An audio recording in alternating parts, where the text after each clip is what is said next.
대구는 공급 초과 현상으로 인해서 최근에 부동산에 대한 관심도가 다소 많이 떨어져 있는 것은 사실입니다. 그렇다고 지금 이런 상황이 언제까지나 계속 지속되기는 힘들다고 보시면 될 것 같습니다.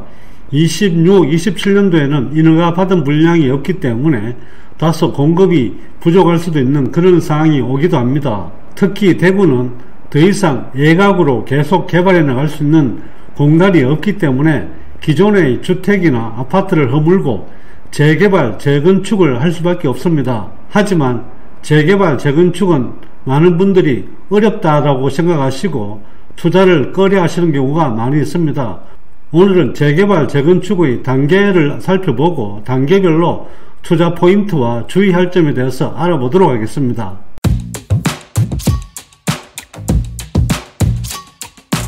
그림을 통해서 재개발, 재건축 진행 절차를 살펴보겠습니다. 먼저 가장 기본적인 것은 정비 기본계획을 수립하는 것입니다. 이후에 재개발은 안전진단검사가 없지만 재건축은 안전진단검사를 실시하게 됩니다. 안전진단검사에 대한 부분은 추후에 다시 한번 구체적으로 말씀을 드리겠습니다. 안전진단검사 실시 이후에는 정비구역을 지정을 하게 됩니다. 정비구역이 지정되고 난 이후에는 같이 하자는 의미에서 조합설립추진위원회가 구성이 되게 됩니다. 조합설립추진위원회가 구성이 된 이후에 조합설립인가를 받고 조합설립을 하게 됩니다. 조합설립인가 이후에는 시공사 선정을 하게 되고 건축심의를 받게 됩니다. 구청에다가 건축심의에 대한 허가를 신청하게 됩니다. 건축심의가 끝나게 되면 사업시행인가를 진행을 하게 됩니다.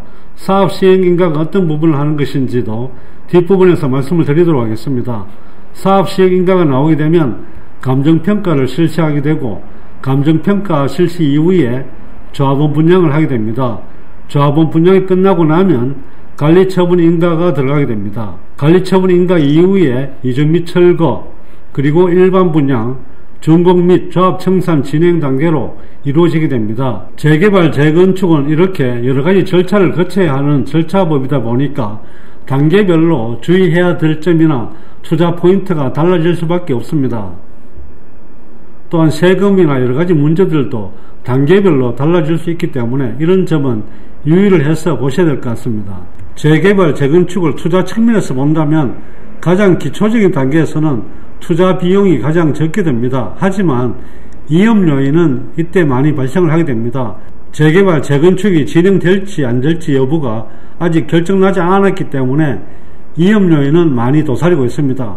진행 단계가 진행될수록 투자 비용은 늘어나고 위험 요인은 감소한다고 보시면 될 것 같습니다. 재개발, 재건축의 도시주거환경정비법은 절차법입니다. 절차법이라는 것은 절차를 반드시 따라야 된다는 것입니다. 절차를 위반을 하게 되면 무효가 됩니다. 즉 재개발, 재건축에서 절차를 안 한다고 하는 것은 곧 돈과 연결된다고 보시면 될 것 같습니다. 재개발, 재건축의 시작은 정비기본계획 수립부터 시작이 됩니다. 정비기본계획 수립은 아직 사업을 시작도 하지 않은 단계라고 할 수 있습니다. 계획은 수립되었지만 실제 사업이 진행되지 않는 경우가 많다는 것 참고하시면 될 것 같습니다. 사실 이 단계에서는 사업이 진행될지 여부가 굉장히 불확실하기 때문에 매수 계획을 갖고 있더라도 너무 성급하게 진행할 필요는 없습니다. 예를 들어 본다면 대구도 지금 현재 재개발, 재건축 같은 경우에 정비구역에서 해제가 된 곳도 많이 있습니다. 미분양도 많고 지금 현재 경기가 좋지 않다 보니까 재개발이나 재건축을 추진하기에는 부담스러운 지역은 정비구역 지정이 되고 난 이후에도 아무런 작업을 하지 않아서 해제가 된 곳도 많습니다. 최근에는 수성구 재개발, 재건축 지역을 제외한 나머지 지역은 해제가 되었습니다. 정비기본계획이 수립이 되고 나면 재건축인 경우에는 안전진단검사를 실시를 하게 됩니다. 안전진단검사는 정부에 따라서 이 비중이 달라지게 됩니다. 안전진단검사는 아파트가 30년이 넘게 되면 구조안전진단검사를 받을 수 있는데 안전진단검사 평가 항목은 구조안전성, 주거환경, 설비 노후도, 비용 편익을 가지고 평가를 하게 됩니다. 대체적으로 설비 노후도와 비용 편익 부분은 정부에 따라서도 크게 변화가 없었습니다. 다만 구조안전성과 주거환경을 가지고 정부에 따라서 평가 항목이 많이 달랐습니다. 박근혜 정부 때는 구조안전성이 20%, 주거환경이 40%였습니다. 하지만 문재인 정부 들어와서는 구조안전성은 50%, 주거환경은 15%로 극과 극의 현상으로 나타나고 있습니다. 물론 윤석열 정부에서는 구조안전성 30, 주거환경 30%로 조정이 되었습니다. 안전진단검사는 정비기본계획이 수립하고 정비구역이 지정되기 전에 안전진단검사를 실시를 해야 됩니다. 하지만 올 6월부터는 사업 시행 인가 전에 안전진단검사를 마치면 가능하도록 법률 개정이 될 것 같습니다. 안전진단검사 이후에는 정비구역 지정 및 추진위원회 구성이 진행이 되게 됩니다. 정비구역으로 지정이 되게 되면 조합원들은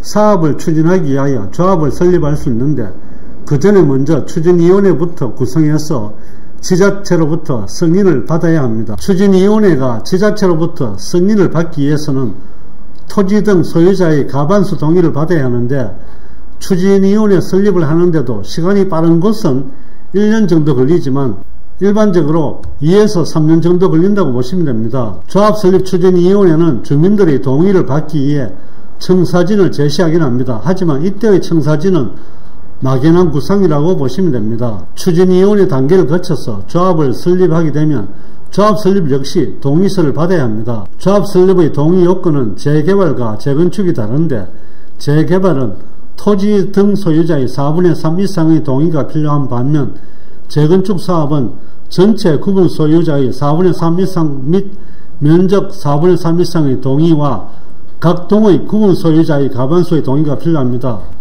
특히 재건축 같은 경우에 1동, 2동, 3동, 4동이 있는 경우에 1, 2동은 동의를 했는데 3, 4동이 동의가 안 되어서 무산이 되는 경우도 있습니다. 물론 추진위원회 승인에 동의한 사람은 조합 설립에 동의한 것으로 보기 때문에 추진위원회 승인 단계에서 받은 동의서 외에 추가로 받은 동의서를 합쳐서 요건을 그대로 넘기면 됩니다.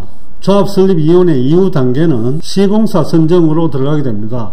조합에서는 시공사 선정을 총회에서 선정을 하게 되는데 특히 시공사 선정 시에는 조합장과 시공사 간의 유착관계가 생기기도 합니다. 수성구 모 재건축 같은 경우에도 조합장과 시공사 간의 유착관계 의혹이 나오기도 했습니다. 조합에서는 시공사에서 자금을 빌려서 사업을 진행하게 됩니다. 재개발, 재건축 투자자 입장에서는 조합 설립 때 배포된 안내 책자를 분석해서 부동산을 매입하기도 합니다. 이때는 아직 사업 초창기이기 때문에 가격 상승이 약하기에 이 시점에 부동산을 매입하기도 합니다. 물론 사업이 제대로 진행될 것인지는 판단하기가 아직도 어려운 상태이긴 합니다. 조합 설립 인가 이후에는 사업 시행 인가 단계로 들어가게 됩니다. 조합이 계획하고 있는 건축, 교통환경 등에 대한 정비사업을 시군구에서 검토하고 인가하는 절차입니다. 즉 사업 시행 인가를 쉽게 이야기하면 아파트 몇 세대를 이렇게 짓겠다라고 계획안을 제출하면 지자체가 그 내용을 검토하고 인가해 주는 과정입니다. 특히 우리가 재개발이나 재건축을 진행하게 되면 여기가 철거를 하게 되는데 철거 이후에 다른 대체주택으로 이사를 가야 되는 경우가 생길 수가 있습니다.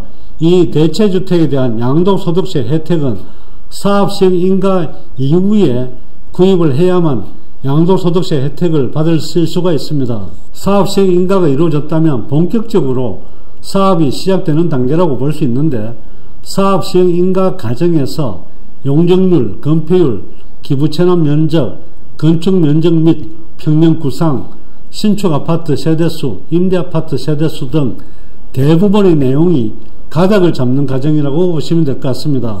사업 시행 인가가 이루어지면 조합은 기존에 가지고 있던 종전자산 평가에 들어가게 됩니다.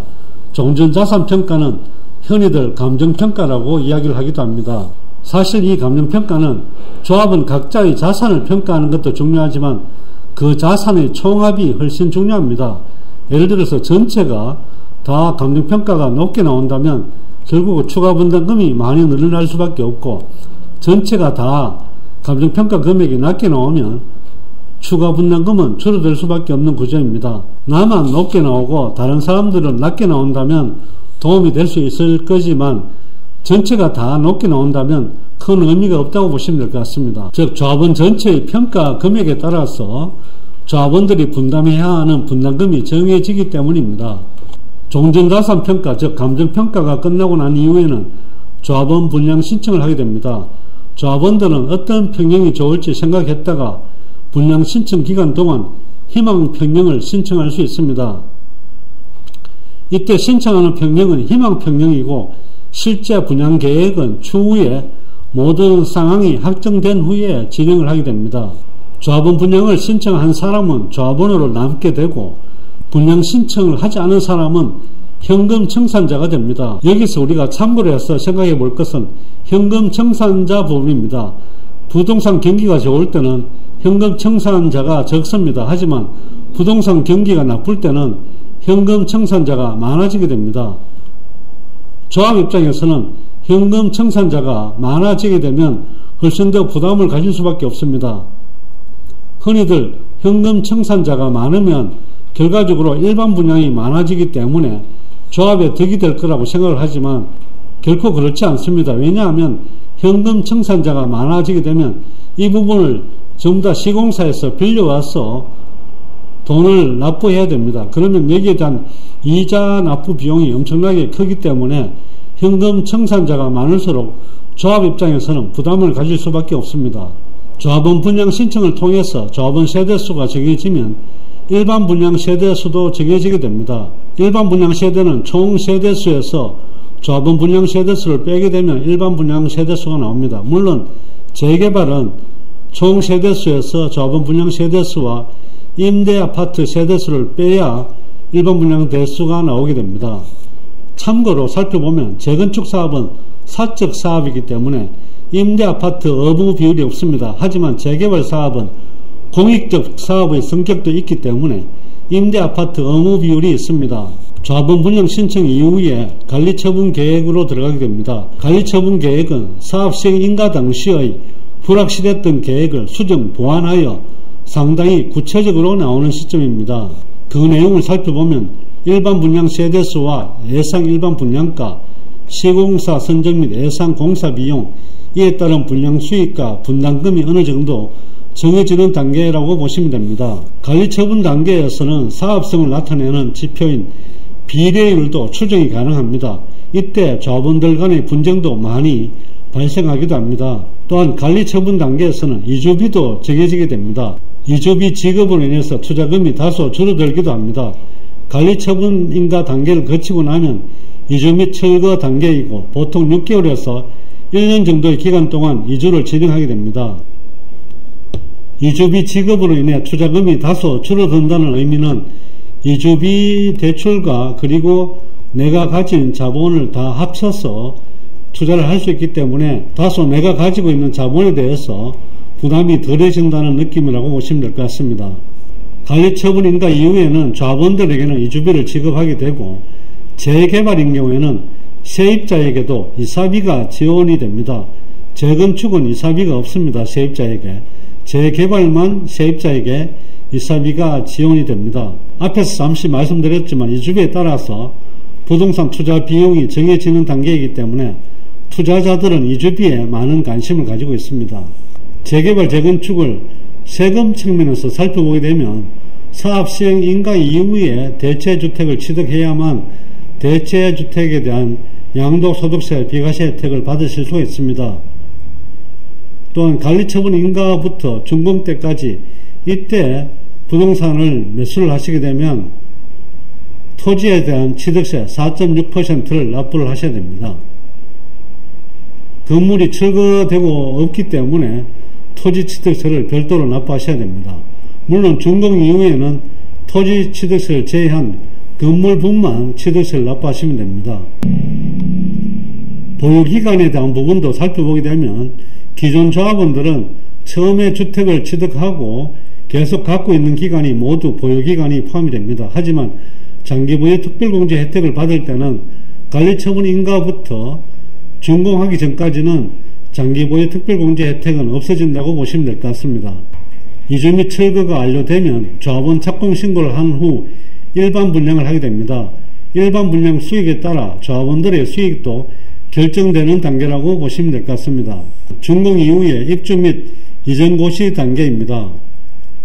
입주가 진행되더라도 바로 등기가 나오는 것은 아닙니다. 집합 건물, 즉 아파트 같은 경우 이전 고시가 나온 후에 이루어지게 되는데, 이전 고시란 공사가 완료되었음을 고시하고 정식으로 대지를 청량하고 분할해서 분양받은 사람들에게 소유권을 이전하는 절차입니다. 우리가 집합건물 등기부 등본을 떼어보면 대지 지분이 나오는데, 이게 결정나는 시점이 이전고시 시점이라고 보시면 될 것 같습니다. 이전고시가 끝나고 나면 등기가 나오게 되고 길고 긴 재개발 사업의 모든 절차가 완료가 되고 청산을 하게 됩니다.